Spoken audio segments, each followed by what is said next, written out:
आप लोगों को इस सावन महीने की पंचमी तिथि को 5 बेलपत्री वाला उपाय जरूर करना चाहिए, जो कि पंडित जी ने अपनी अभी की ही कथा में बताया हुआ है। और वो उपाय विशेष रूप से सावन महीने की पंचमी तिथि या सावन महीने की जो विशेष तिथियां होती हैं उन दिनों पर ही किया जाने वाला है। तो दोस्तों, आखिर ये 5 बेलपत्र वाला उपाय आप लोगों को इस सावन महीने की पंचमी तिथि के दिन कैसे करना है, किसको करना है, कहाँ पर करना है, और इस उपाय को आप लोगों को करने में क्या क्या चीजों का ध्यान रखना है, वो सारी चीजें हम आप लोगों को इस वीडियो में यहाँ पर बताने वाले हैं। तो सबसे पहली चीज दोस्तों, हम लोग जान लेते हैं कि सावन महीने की पंचमी तिथि मतलब 25 जुलाई को जो हम 5 बेलपत्री वाला उपाय करने वाले हैं, ये किस लिए करने वाले हैं, हमें ये उपाय किस लिए करना है। तो दोस्तों, बहुत सारे लोग होते हैं जिनके कुछ कुछ ऐसे कार्य होते हैं जो भाई बहुत लंबे समय से अटके हुए होते हैं, या आप कह सकते हो विशेष कार्य होते हैं, ठीक है, जिनके लिए उन्होंने उपाय भी कर लिए होते हैं, व्रत भी कर लिए होते हैं, अपनी तरफ से सारी कोशिश, अपनी तरफ से सारी मेहनत कर ली होती है, पर जब भी उनका जो विशेष कार्य है वह पूरा नहीं हो पाता है। अब विशेष कार्य अगर कहें तो वह धन से जुड़ी हुई समस्या भी हो सकती है। अगर आपके घर में सुख और शांति नहीं है, आप लोग उसके लिए उपाय कर रहे हो तो भी कोई दिक्कत वाली बात नहीं है। साथ ही में अगर आपके घर में किसी के पास नौकरी नहीं है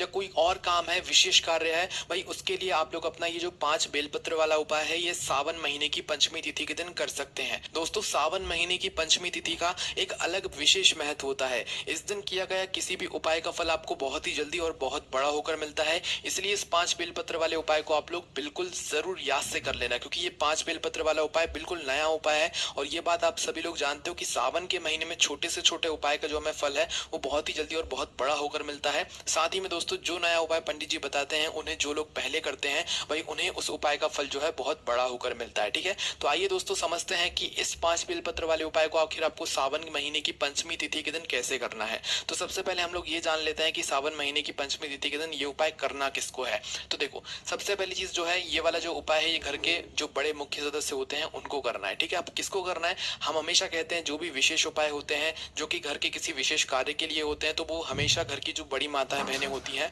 उन माताओं बहनों में से कोई भी एक माता बहन जो है वो उपाय करती है। तो इसी तरह से ये 5 बेलपत्र वाला उपाय भी घर में से जो बड़ी माता बहनें हो उनमें से कोई भी एक माता बहन इस 5 बेलपत्र वाले उपाय को कर सकती है अपने घर में किसी भी विशेष कार्य को पूरा करने के लिए, ठीक है। तो 5 बेलपत्री वाले उपाय घर की कोई एक बड़ी माता बहन यहाँ पर कर सकती है। उसके बाद में ये वाला जो उपाय है ये हमें कहाँ पर करना है, तो दोस्तों ये वाला जो उपाय है ये आपको अपने ही घर के पास में जो शिव मंदिर हो, शिवालय हो, वहां पर जाकर करना है, ठीक है। ये वाला उपाय आप लोगों के घर में नहीं होगा। उसके बाद में दोस्तों, ये वाला उपाय हमें कब करना है, सुबह के समय करना है कि शाम के समय करना है। तो देखो, इस उपाय को करने का मात्र एक ही समय है, जो कि सावन महीने की पंचमी तिथि का सुबह का समय है, ठीक है। सुबह कहने का मतलब है कि जितना जल्दी सुबह हो सके उतना जल्दी उपाय को करने की कोशिश करना।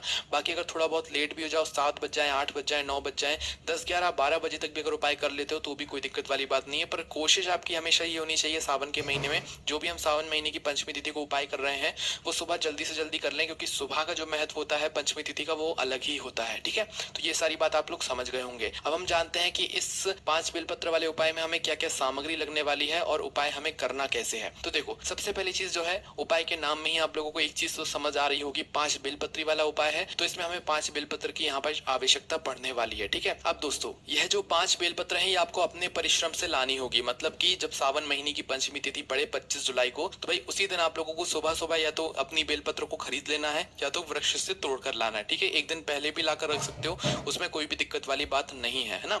तो भाई अपने परिश्रम से आपको बेलपत्र लाना है। अगर किसी कारणवश आप लोगों को बेलपत्र नहीं मिलती है, भाई आप लोगों ने एकदम से उपाय सुना, अब आपको एकदम से उपाय करना है और आपको बेलपत्र नहीं मिलती है, तो उस जगह पर फिर आप लोग शिव जी के मंदिर में शिव जी की शिवलिंग के ऊपर से ही बेलपत्र ले सकते हो और उन्हें धोकर प्रयोग में ले सकते हो, ठीक है। पर ये काम कब करना है, जब आपको बेलपत्र पूरी कोशिश करने के बाद भी ना मिले। अगर आपने पूरी कोशिश की है उसके बाद ही आप शिवलिंग पर से ऊपर से बेलपत्र उठा सकते हो, ठीक है। तो आपको करना क्या है, सबसे पहले तो भाई 5 बेलपत्र जो है आप लोगों को अपनी तैयार कर लेनी है उपाय के लिए। कितनी, 5 बेलपत्र, है ना। 5 बेलपत्र तैयार करने के बाद दोस्तों आपको क्या करना है, अपने साथ में 1 लोटा या 2 लोटा जल जो है अपने साथ में रखना है। ये उपाय का ही जल है ना।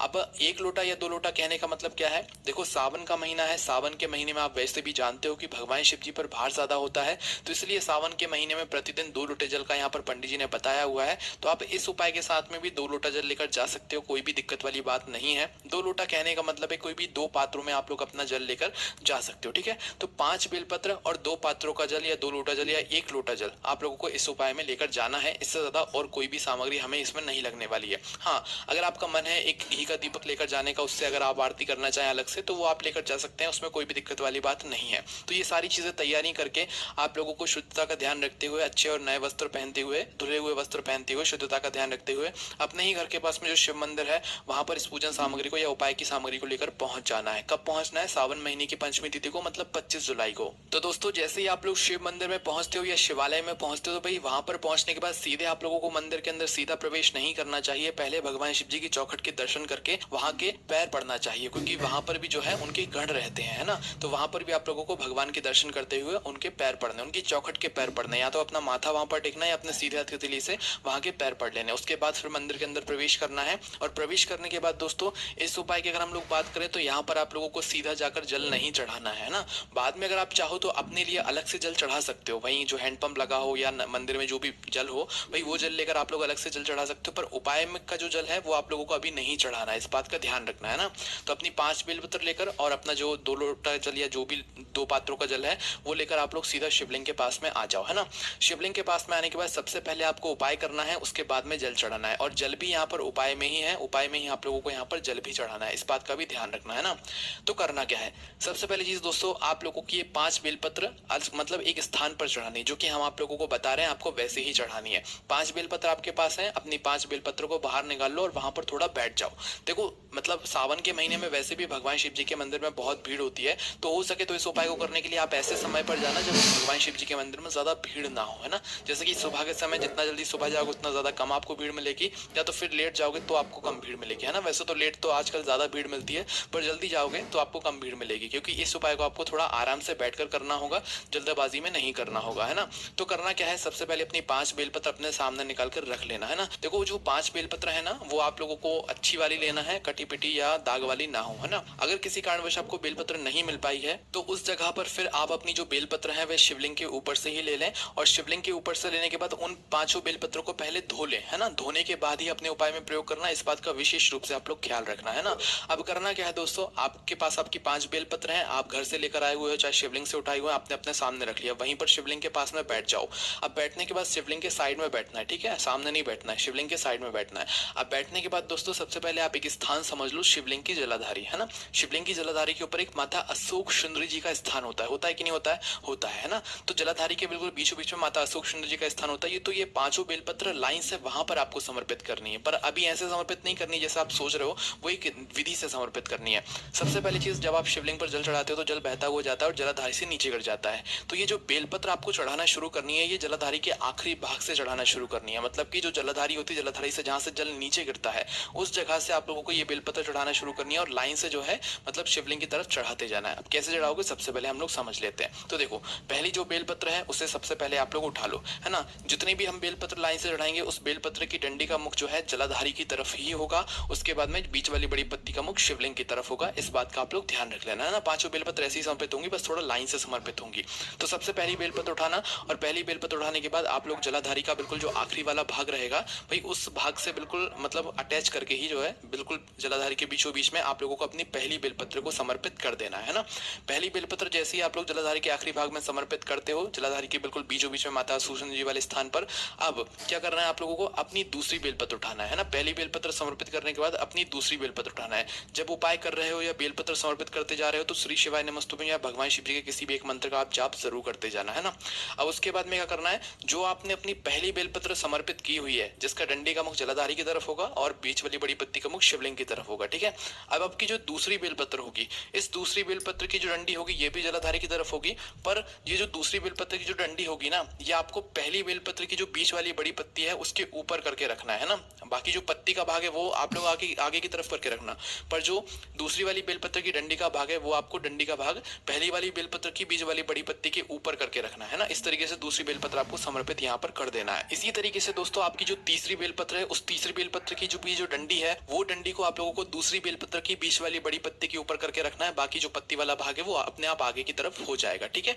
उसके बाद में अपनी चौथी बेलपत्र उठाना, चौथी बेलपत्र की जो डंडी है वो तीसरी बेलपत्र की बीच वाली बड़ी पत्ती के ऊपर आपको करके जो है समर्पित कर देना है माता सुदर्शन जी वाले स्थान पर ही, है ना। उसके बाद में पांचवी और जो आखिरी बेलपत्र है उसको उठाकर जो है अपनी चौथी वाली बेलपत्र की जो बीच वाली बड़ी पत्ती है उसके ऊपर इस पांचवी बेलपत्र की डंडी को रखकर आपको समर्पित करते जाना है, ठीक है। तो ये 5 बेलपत्र आपको इस तरीके से लाइन से समर्पित करना है। जब आप आखिरी वाले भाग से समर्पित करोगे तो ये जो बेलपत्र है ये धीरे धीरे करके आगे की तरफ बढ़ती जाएंगे और आपका जो है ये 5 बेलपत्र जो है शिवलिंग तक पहुंचती जाएंगे, है ना। तो ये 5 बेलपत्र आपको इस तरीके से लाइन से समर्पित करना है। बस ध्यान ये बात का रखना है कि जो बेलपत्र की डंडी है वो बीच वाली बड़ी बड़ी पत्ती के ऊपर आनी चाहिए, है ना। इसमें बस आपकी पहली और पांचवी बेलपत्र जो रहेगी वो बच जाएगी, इसमें आपको कोई भी अलग से काम करने की जरूरत नहीं है। तो इस तरीके से आप लोगों को लाइन से मतलब जलाधारी के बिल्कुल बीचों बीच में आपको ये पांचों बेलपत्र समर्पित करनी है। बेलपत्र जैसे ही समर्पित करो उसके बाद में अब आपको क्या करना है, अपने सीधे हाथ की हथेली की 3 उंगली लेना है ना। जो 3 उंगली आपकी शुद्ध हो, शुद्ध तो सभी उंगली होती हैं, पर 3 उंगली ऐसी लेना जो आप पूजन कार्यों में प्रयोग लेते हो, है ना। तो 3 उंगली अपनी शुरुआत की ले लेना। कितनी शुरुआत की, अंगूठे के साइड से जो मतलब उंगली शुरू होती है ना, तो उस उंगली से लेकर 3 उंगली आप लोग ले लेना, है ना। आखिरी की एक उंगली छोड़ देना, अंगूठा छोड़ देना, है ना। तो 3 उंगली अपनी लेना और 3 उंगली लेते हुए जो आपकी पांचों बेलपत्र है, जहां से आपने पहली बेलपत्र को चढ़ाया था, सबसे पहले अपनी उस बेलपत्र के ऊपर अपनी तीनों उंगलियों को रखकर श्री शिवाय नमस्तुभ्यम बोलो। फिर अपनी जो दूसरी बेलपत्र है उस दूसरी बेलपत्र के ऊपर अपनी तीनों उंगली रखकर श्री शिवाय नमस्तुभ्यम बोलो। फिर तीसरी बेलपत्र पर 3 उंगली रखो, फिर चौथी बेलपत्र पर 3 उंगली रखो, फिर पांचवी बेलपत्र पर अपनी ये 3 उंगली रखो। यही 3 उंगली रखनी है, मतलब कि कहने का मतलब है कि पांचों बेलपत्र पर आपको अपनी ये 3 उंगली स्पर्श करनी है ना, मतलब छुआनी है एक बार और श्री शिवाय नमस्तुभ्यम बोलते जाना है ना। इसके बाद में जैसे आप लोग ये काम भी कर लो, उसके बाद में आपको अपना जो तो वो पात्रों का जल है या 1 लोटा जल जो भी लेकर आए हुए हो, वैसे तो 2 लोटा जल आप लोग लेकर आए हुए हो, 2 पात्रों का जल लेकर आए हुए होगे, तो जो भी लेकर आए हो सबसे पहले अपने 2 पात्रों का जल शिवलिंग के ऊपर कर लो। अब दोस्तों यहाँ पर ध्यान रखना, अगर आप अपनी मनोकामना के लिए विशेष कार्य के लिए उपाय कर रहे हो तो जिस तरफ जल बहता है जलाधारी में उसके विपरीत दिशा में आपको बैठना है। मतलब उत्तर की तरफ बहता है जल तो भी आपको दक्षिण में बैठना है ना, और दक्षिण में बैठकर उत्तर की तरफ मुख करके आप लोगों को अपना जल चढ़ाना है। मतलब जहां से जल बहता है ना, कहने का मतलब है कि शिवलिंग का जो पीछे का साइड होता है उस पीछे के साइड में आपको साइड में जो है आप लोगों को यहाँ पर खड़े हो जाना है अपने जल को चढ़ाने के लिए, ठीक है। अब क्या करना है आप लोगों को, अपने दोनों पात्रों को शिवलिंग के ऊपर करना है दक्षिण दिशा में बैठकर ही, और आपका जो मुख है वो उत्तर दिशा में होना चाहिए, उस तरफ होना चाहिए जहां से जल बहता है और नीचे गिरता है, ठीक है। तो उसके बाद आपको अपने दोनों पात्रों का जल शिवलिंग के ऊपर आमने सामने करके एक धारा से धीरे धीरे करके एक साथ आपको चढ़ाना है, ठीक है।